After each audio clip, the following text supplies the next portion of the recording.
अस्सलाम वालेकुम and welcome back friends. मैं आपको परफेक्ट वेब सॉल्यूशंस की तरफ से पाइथन 3 की इस वीडियो ट्यूटोरियल सीरीज़ में खुशामदीद कहता हूं। दोस्तों, मेरा नाम इमरान कासिम है और ये हमारा पाइथन 3 की वीडियो ट्यूटोरियल सीरीज़ का पार्ट 13 है। और आज की इस वीडियो ट्यूटोरियल में हम कंडीशनल स्टेटमेंट्स पे बात करेंगे। लास्ट वीडियो ट्यूटोरियल में हमने कंडीशनल ऑपरेटर्स या कंपैरिजन और लॉजिकल ऑपरेटर्स को डिस्कस किया था। तो आज के इस वीडियो ट्यूटोरियल में हम कंडीशनल स्टेटमेंट को देखेंगे कि कैसे हम यूज़ करते हैं और क्यों यूज़ करते हैं। तो चलिए दोस्तों, बगैर कोई देर किए शुरू करते हैं इस वीडियो ट्यूटोरियल को। तो दोस्तों, किसी भी प्रोग्रामिंग लैंग्वेज में कंडीशनल स्टेटमेंट जो होते हैं वो बहुत crucial part of that particular programming language होते हैं, क्योंकि उस कंडीशनल स्टेटमेंट या उन मल्टीपल कंडीशनल स्टेटमेंट्स को यूज़ करते हुए आप अपनी प्रोग्रामिंग लॉजिक को बिल्ड करते हैं और अपने प्रोग्राम को अपनी लॉजिक या आपके अपने क्लाइंट की लॉजिक के मुताबिक उसको एग्जीक्यूट करते हैं। फॉर एग्जांपल, अगर आप ये चाह रहे हैं कि एक पेज, स्पेसिफिक पेज सिर्फ ऐसे लोग एक्सेस कर सकें जिनकी एज ग्रेटर देन 20 हो, तो इसके लिए आपको फिर कंडीशनल स्टेटमेंट लगानी पड़ेगी और चेक करना पड़ेगा कि जो यूज़र लॉग्ड इन है उसकी एज कितनी है। तो उसके बाद आप उस पर डिसीजन लेते हैं। तो डेफिनेटली कोई रॉन्ग भी इंफॉर्मेशन इंटर कर सकता है, but that is not the over concern in this particular tutorial. इसमें हम सीखेंगे कि कंडीशनल स्टेटमेंट पाइथन के अंदर कौन कौन सी है और उनको हम किस तरीके से यूज़ करते हैं। तो यहाँ पर मेरे पास कंप्यूटर की स्क्रीन पर आप देख सकते हैं पाइथन IDLE ओपन है। आप चाहें तो VS कोड को भी यूज़ कर सकते हैं। मैं जस्ट आपको बताने के लिए कि अगर आप लर्निंग कर रहे हैं तो आप इसमें IDLE को भी यूज़ करते हैं। ज़रूरी नहीं कि आप VS कोड को या किसी थर्ड पार्टी और सॉफ्टवेयर को इंस्टॉल करें, एप्लीकेशन सॉफ्ट को, पेड सॉफ्टवेयर को इंस्टॉल करें। आप IDLE के साथ वो तमाम काम परफॉर्म कर सकते हैं। तो यहाँ पर अभी मैं इंटीग्रेटेड एनवायरनमेंट में हूँ, तो इसको मैं कन्वर्ट अब करूँगा इनटू एन एडिटर। तो यहाँ पर मैं फाइल पर क्लिक करूँगा और यहाँ पर मैं ओपन पे क्लिक करूँगा। न्यू पे भी क्लिक कर सकता हूँ। चलिए मैं आपको न्यू पे क्लिक करके दिखा देता हूँ। मैं न्यू फाइल पे क्लिक करूँगा तो हमारे पास एक ब्लैंक कैनवस ओपन हो जाएगा कुछ इस तरीके से। अब मैं इसको एडजस्ट कर देता हूँ कुछ इस तरीके से कि आपको ये सही से नज़र आए। तो यहाँ पर मैं सबसे पहले इसको सेव करूँगा, तो मैं इसको सेव पे क्लिक करता हूँ और जो हमने डेस्कटॉप पे बनाया था पाइथन ट्यूटोरियल्स का फोल्डर, उसके अंदर मैं इसको py_idle.py के नाम से रिप्लेस कर देता हूँ। तो ये हमारे पास एक फाइल क्रिएट हो चुकी है। तो अब मैं इसको यहाँ पर एडजस्ट कर देता हूँ, क्योंकि जो कुछ हम इस कोड में लिखेंगे उसको एग्जीक्यूट वो करेगा इस स्क्रीन पर। तो जैसे कि हमने डिस्कस करना है आज की वीडियो ट्यूटोरियल में कंडीशनल स्टेटमेंट्स को, मतलब वो आपकी प्रोग्रामिंग की लॉजिक या आपके प्रोग्राम की लॉजिक पर के लिए यूज़ की जाती हैं। तो सबसे पहले हमें सीखना है कि किस तरीके से हम इनपुट ले सकते हैं ताकि हम जो इनपुट यूज़र से लें उसकी बेस पर डिसीजन हो। तो पाइथन 3 के अंदर एक इनपुट का मेथड है जिसकी मदद से हम इनपुट लेकर उसको किसी भी वेरिएबल में सेव कर सकते हैं। जो याद रखने वाली बात है वो इसमें ये है कि जो भी चीज़ आप इनपुट के थ्रू लेंगे वो एज अ स्ट्रिंग आपको रिटर्न होगी उस वेरिएबल के अंदर। ये चीज़ आपने जहन में रखना है। तो सपोज मैं अगर एक वेरिएबल लेता हूँ age is equal to input और यहाँ पर मैं लिखता हूँ एंटर योर एज या व्हाट इज योर एज, जो भी क्वेश्चन आप लिखना चाहें। तो अब क्या होगा कि इनपुट से जो भी हम वैल्यूज इंटर करेंगे, जो भी वैल्यू, चाहे नंबर है, चाहे डिजिट है, चाहे नंबर है, चाहे अल्फ़ाबेट है, चाहे कोई स्पेशल करेक्टर है, it will be taken as an string, as a string. So वो एक स्ट्रिंग के तौर पर एज के वेरिएबल में सेव होगा। तो इसके लिए हम एक और काम करते हैं, हम इस पूरे इनपुट को रैप कर देते हैं इंट के अंदर इस तरीके से। अब जैसी जो भी वैल्यू हम इंटर करेंगे उसको वो इस इंट की मदद से टाइप कास्ट कर देगा, कन्वर्ट कर देगा इनटू इंटीजर। फिर अब हम देखते हैं कि हम पाइथन 3 के अंदर कंडीशनल स्टेटमेंट किस तरीके से यूज कर सकते हैं। तो पहली जो कंडीशनल स्टेटमेंट है वो है इफ। तो मैं यहां पर लिखता हूं कि if age is greater than और इक्वल टू। अब ये एक कंपैरिजन ऑपरेटर है और इसको हम लास्ट वीडियो ट्यूटोरियल में डिस्कस कर चुके हैं कि जो जो भी वैल्यू आएगी अगर, तो उस right hand side value suppose is greater then, मैंने इक्वल टू 22 लिखा है, तो इट मीन्स अगर हम इनपुट से 22 या इससे ग्रेटर कोई वैल्यू भी इंटर करते हैं तो वो इस कंडीशन को ट्रू कर देगा। अगर हम 22 से वैल्यू लेस एंटर करेंगे तो वो इसको फॉल्स कर देगा। अब हमने लिखा if age is greater than equal to 22, उसके बाद आपने यहाँ पर कॉलन मस्ट लगाना है। तो यहाँ पर अब आपको इंडेंटेशन का भी ख्याल रखना है, ठीक है। तो मैं यहाँ इंटर जैसे ही प्रेस करूंगा तो आपने देखा कि जो कर्सर है वो हमारा यहाँ पर 4 करेक्टर्स, मतलब ये 4 स्पेसेस हैं, उसके बाद यहाँ पर ब्लिंक कर रहा है। अगर मैं यहाँ पर ये कॉलन नहीं लगाता और इंटर प्रेस करता हूँ तो आपने देखा कि जो हमारा कर्सर है वो बिल्कुल स्टार्ट पे चला गया, जिसका मतलब है कि एक न्यू स्टेटमेंट हम एग्जीक्यूट कर सकते हैं। लेकिन हम वो स्टेटमेंट एग्जीक्यूट करना चाह रहे हैं जो कि एज के ट्रू होने की सूरत में, मतलब एज अगर हम 22 या इससे ज़्यादा एंटर करें तो वो स्टेटमेंट एग्जीक्यूट होनी चाहिए। तो मैं यहाँ पर कॉलन लगाता हूँ उसके लिए। अब मैं यहाँ पर लिखूंगा प्रिंट वेलकम, फिर मैं लिखता हूँ प्रिंट यू आर अलाउड, फिर मैं लिखता हूँ प्रिंट थैंक यू,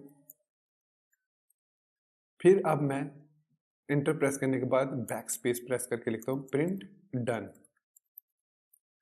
अब ये क्या हुआ, मैंने उसे कहा कि if age is greater than equal to 22 है, 22 से ज्यादा या 22 के बराबर है, तो ये 3 लाइनें प्रिंट करे, उसके बाद डन को प्रिंट कर दे। अब ये जो डन है ये हर कंडीशन ट्रू या फॉल्स होने की सूरत में डिस्प्ले होगा, जबकि ये जो 3 कंडीशन स्टेटमेंट्स हैं ये उसी सूरत में डिस्प्ले होंगी जब एज में हम वैल्यू में इंटर करेंगे 22 या उससे ज़्यादा वाला नंबर। सो इसको सेव करते हैं, फिर आप यहाँ से इसको रन पे आके इसको रन मॉड्यूल कर सकते हैं या कीबोर्ड से F5 की को प्रेस करेंगे तो यहाँ पर वो देखिए tutorial/py_idle.py रन होगी। तो पूछ रहे हैं एंटर योर एज, तो सपोज मैं 21 एंटर करता हूँ तो 21 is less than 22, press enter. तो इसने सिर्फ हमें डन डिस्प्ले किया, इसने हमें ये तीनों स्टेटमेंट्स डिस्प्ले नहीं करी।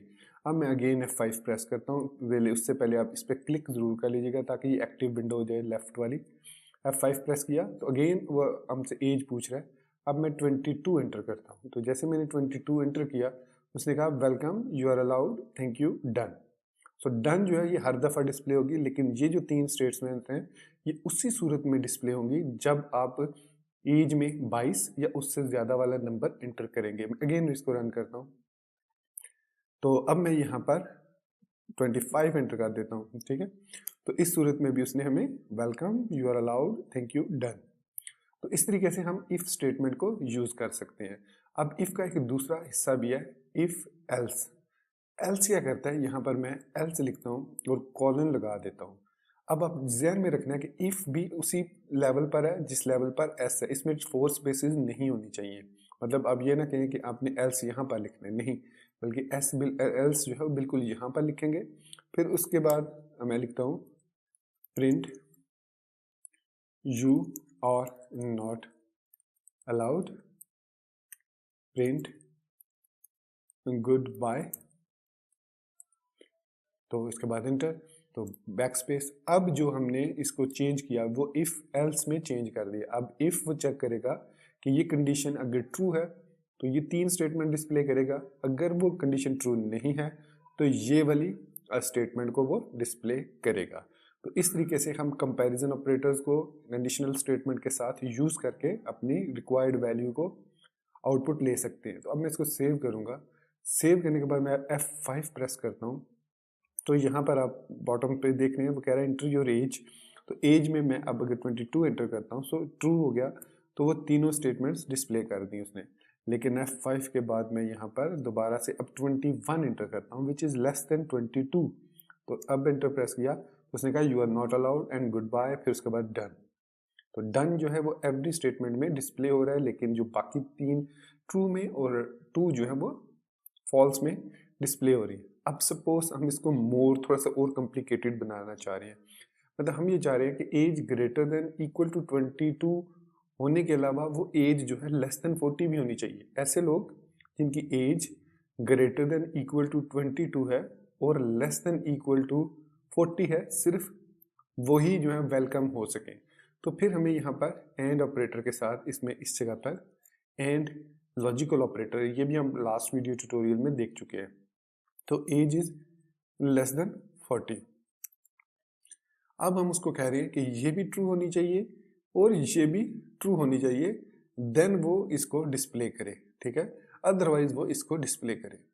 अब हम एज अगर ग्रेटर देन 22 देते हैं और वो लेस देन 40 होती है तो उस सूरत में वो इसको इस पर वर्क करेगा, अदरवाइज वो ये स्टेटमेंट डिस्प्ले करेगा। तो इसको सेव करते हैं, आप इसको फाइल और यहाँ से सेव कर सकते हैं, फिर F5 प्रेस करते हैं। तो यहाँ से आप दोबारा एज हमसे पूछ रहे हैं, तो मैं अब 40 एज जो है वो एंटर कर देता हूँ। अब 40 जो है वो लेस देन 40 नहीं है, हाँ वो ग्रेटर देन 22 जरूर है, मतलब जो 40 है वो ग्रेटर देन 22 है, तो इट मीन्स ये कंडीशन होगी ट्रू। लेकिन यहाँ पर लगा है लॉजिकल ऑपरेटर एंड, और यहाँ वो कह रहा है एज इज लेस देन 40। तो अब ये तो ट्रू होगी लेकिन ये कंडीशन फॉल्स होगी, because 40 is not less than 40। तो इट मीन्स वो इस स्टेटमेंट को एग्जीक्यूट नहीं करेगा बल्कि इस स्टेटमेंट पर वो इसको एग्जीक्यूट करेगा। तो चलिए एंटर करते हैं। तो देखा उसने कहा you are not allowed, good bye and done. So ये है इफ एल्स। अब हम ये चाह रहे हैं कि अगर एज जो है वो लेस देन 40 हो तो वो कोई और मैसेज डिस्प्ले करे। अगर ग्रेटर देन 22 है और लेस देन 40 है तो वो कोई और मैसेज जो है वो डिस्प्ले करे। ये ग्रेटर देन 40 है, क्योंकि लेस देन 40 में तो वो ये डिस्प्ले कर रहा है, ग्रेटर देन इक्वल टू 22 में और लेस देन 40 में वो ये डिस्प्ले करवा रहा है। तो इफ देन एल्स, इफ में हमारे पास एक और स्टेटमेंट है एल इफ, ELIF। तो बेसिकली ELIF यानी एल इफ जो है वो नेस्टेड इफ स्टेटमेंट लिखने के लिए यूज होती है। तो मैं इसको चेंज कर देता हूँ एल इफ में। एल इफ का मतलब होता है एल्स इफ। तो यहाँ पर फिर हमें लिखना पड़ेगा age is greater than equal to 40। तो अब मैंने उसको बताया कि अगर age greater than equal to 40 है तो उस सूरत में वो ये वाला मैसेज डिस्प्ले करे, you are too old. So greater than equal to 40 हो तो वो कहे you are too old, good bye. तो इसके बाद हमें दोबारा से एल्स लिखना पड़ेगा, ताकि अब उसके बाद एल्स में वो हमें सिंपली डिस्प्ले करेगा यू आर नॉट अलाउड, और same message print good bye. तो ये अब हमारे पास है इफ, एल इफ, एल्स। तो अब ये एल इफ जो है ये आप मल्टीपल टाइम यूज कर सकते हैं, ठीक है।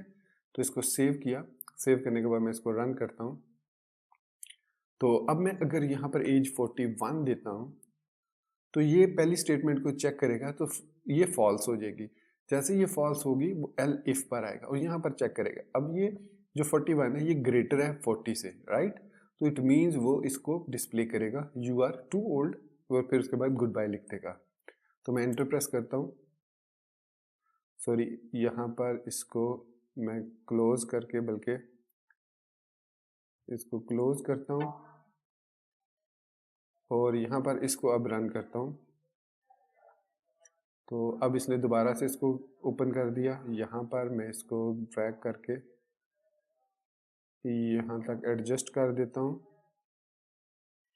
तो अब मैं एज में एंटर करता हूँ 41। अब मैं प्रेस करता हूँ एंटर, तो उसने लिखा you are too old, good bye. फिर अगेन रन करते हैं इसको। अब मैं 21 एंटर करता हूँ। अब 21 में ये कंडीशन फॉल्स हो गई, क्योंकि ग्रेटर देन जो 21 है वो ग्रेटर देन नहीं है, लेस देन 40 जरूर है, लेकिन कंडीशन एंड की वजह से वो फॉल्स हो गया।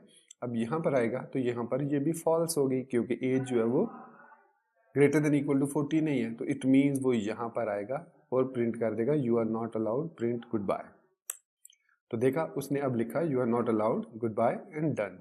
सो this is if else if elif statement inside Python 3। इसको आप और ज़्यादा मतलब कर सकते हैं। यहाँ पे आप लिख सकते हैं एल इफ, फिर यहाँ पर sorry age is less than 22, right, and age is greater than. अब यहाँ पर हमने लेस देन 22 सिर्फ लिख सकते हैं कि लेस देन 22 हो तो फिर वो क्या डिस्प्ले करे। तो यहाँ पर हम इसको लिखते हैं print you are too young, और साथ ही प्रिंट गुड बाय, राइट। तो अब अगर हम जो है एज है वो लेस देन देते हैं 22 के, तो ये वाला मैसेज डिस्प्ले करेगा। अब आप गौर कीजिए इस पूरी स्टेटमेंट में जो हमारा एल्स बन रहा है ये एक गैर ज़रूरी बन रहा है। क्यों? क्योंकि ये चेक करता है रेंज को, मतलब 22 से ग्रेटर और 40 से लेस, ये चेक कर रहा है ग्रेटर देन 40 को, और ये चेक कर रहा है लेस देन 22 को। तो ऐसी सूरत में ये जो एल्स है ये यूजलेस हो जाता है, क्योंकि अब इस एल्स पर वो कभी भी नहीं आएगा, क्योंकि हमारी या तो एज लेस देन 22 होगी या ग्रेटर देन 40 होगी या ग्रेटर देन 22 और लेस देन 40 होगी। तो इसके लिए हम यहाँ पर क्या करते हैं, and age is greater than 15 लिख देते हैं, क्योंकि 15 को हम यंग कह देते हैं। तो if age is less than 22 and greater than 15 है तो यू आर टू यंग, और फिर एल्स में you are a child, you are a child कह लेते हैं। तो इस तरीके से अब हमने इसको देखिए कंपैरिजन ऑपरेटर्स और लॉजिकल ऑपरेटर्स को यूज करते हुए अपनी लॉजिक डेवलप की है। अब मैं इसको सेव करके रन करता हूं, तो अब मैं एंटर करता हूं एज में, एंटर योर एज में मैं सपोज एंटर करता हूं 19। अब जो 19 है वो ग्रेटर देन 15 है और लेस देन 22 भी है, मतलब ये जो 19 है ये लेस देन 22 है, ट्रू, ग्रेटर देन 15 है, true, so it means you are too young, good bye, उसने मैसेज डिस्प्ले कर दिया। अब मैं इसको अगेन रन करता हूँ, अब मैं यहाँ पर 14 दे देता हूँ। अब 14 जो है वो लेस देन 22 तो है, लेकिन अब ग्रेटर देन 22 नहीं है, लेस देन 22 है, लेकिन at the same time greater than 15 भी नहीं है। तो इट मीन्स ये सारी कंडीशन इस पर फॉल्स हो जाती हैं, तो वो एल्स पर आ जाएगा। तो एंटर प्रेस किया तो you are a child, good bye. So this is how we work with if statement, conditional statement inside Python 3। तो अब हम देखते हैं दूसरी कंडीशनल स्टेटमेंट को। तो समटाइम हमें सिर्फ दो ही वैल्यूज यस या no, allowed, not allowed, eligible, not eligible, इस तरह की स्टेटमेंट्स को डिस्प्ले करवाना होता है, मतलब उसमें सिर्फ हम इफ एल्स यूज करते हैं। तो सपोज मैं इस सारे को यहाँ से खत्म कर देता हूँ, तो ये हमारे पास है if age is greater than equal to 22 and age is less than 40, it means you are allowed, otherwise you are not allowed. So you are allowed, you are not allowed, ठीक है। तो ऐसी सूरत में हमें ये प्रिंट, चलिए मैं इसको कुछ थोड़ा सा और सिंप्लीफाई कर देता हूँ समझाने के लिए। तो मैं एक एक स्टेटमेंट ले लेता हूँ इसमें।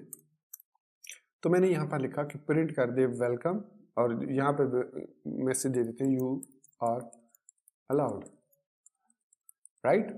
तो ये हमने लिखा, अगर age greater than equal to 2 है और लेस देन 40 है तो you are allowed, otherwise you are not allowed in any situation. Age is less than 22 और age is greater than 40, you are not allowed.